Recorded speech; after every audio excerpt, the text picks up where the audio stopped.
નખત્રાણા તાલુકાના કોટડા જડોદરની દેના બેંકમાં અપૂરતા પૈસા હોવાને કારણે 300થી વધુ ખાતેદારો થયા પરેશાન તેમજ ભારે ઉશ્કેરાટના કારણે બેંકને કરી તાળાબંધી।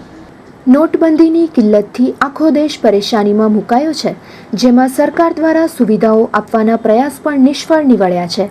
જેમાં નખત્રાણા તાલુકાના કોટડા જડોદર ગામમાં આવેલી દેના બેંકમાં ખાતેદારો પોતાના પૈસા માટે બેંકમાં ગયા તો પૂરતા પૈસા બેંકમાં ન હોવાથી ખાતેદારોની ધીરજની કસોટી સમાપ્ત થઈ ગઈ હોય તેવી રીતે ગુસ્સે ભરાતા બેંકને તાળાબંધી કરી દીધી હતી।